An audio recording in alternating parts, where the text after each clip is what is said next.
Verse 3. And again they said, Alleluia, and her smoke rose up forever and ever. You know, a lot of people take this then and they say they're going to be in that lake of fire right there in heaven, and they're going to fry like a piece of bacon right in front of us, and the smoke's going up forever and ever, and we're in heaven. I don't call that really much of a heavenly view. I wouldn't get too many kicks or pleasure out of watching somebody fry like a piece of bacon forever and ever. That isn't my opinion of heaven, nor is it God's. But that's what some so-called preachers would have you believe. Now, where is it written exactly what happens? What does forever and ever mean? Well, I don't know how much you've been around a consuming fire, but in the 37th Psalm, you're not going to have it, but make notes. In the 37th Psalm, it is an acrostic psalm. The verses are in the acrostic or each letter of the Hebrew alphabet. And every stanza, every verse is 4 stanzas long except for 3, which are only 3 stanzas long. And the message is, well, I'm going to read it to you. The first comes up on Psalms 37, the 7th verse. This is the question. Rest in the Lord and wait patiently for him. Fret not thyself because of him who prospereth in his way, because of the man who bringeth wicked devices to pass. This is the most often asked question. Why does it seem like the wicked always get ahead? Why does it seem like they're always the lucky ones?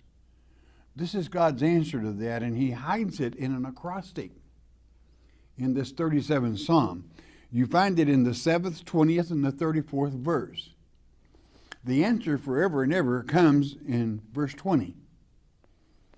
Set aside and highlighted in the acrostic so that you can't miss it. Verse 20 says, but the wicked shall perish,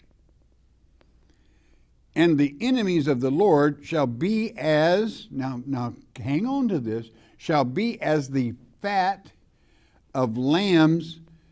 They shall consume into smoke, shall they consume away. Now, it didn't say they're going to be like a lamb sitting there on a spit turning and burning.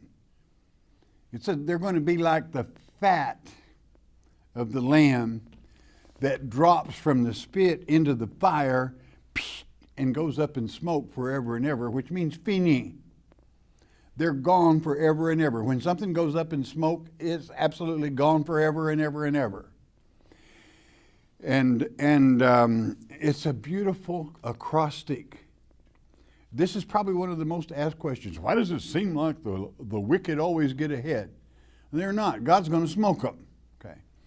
But verse 34 gives the final answer. Wait on the Lord and keep his way. Christ is the way. You got it? And he shall exalt thee to inherit the land. When the wicked are cut off, thou shalt see it. Meaning you're actually going to be there to witness this.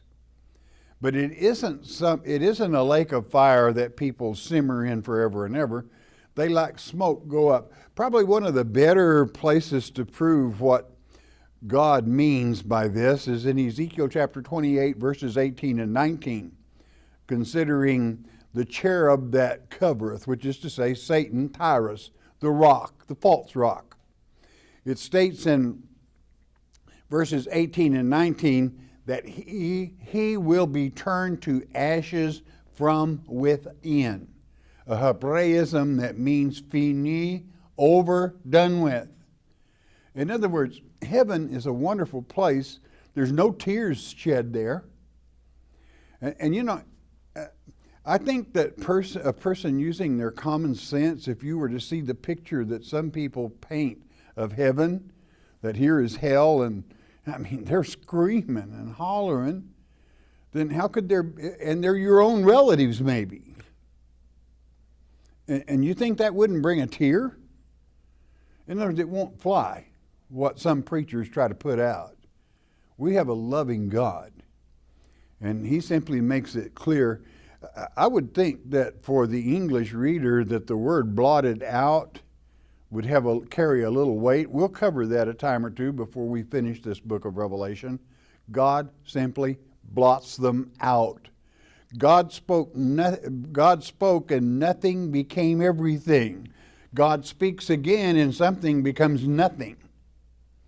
God is a consuming fire.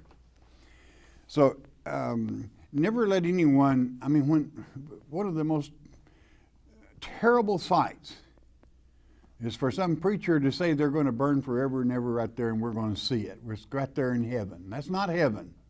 It's not the heaven of our Heavenly Father.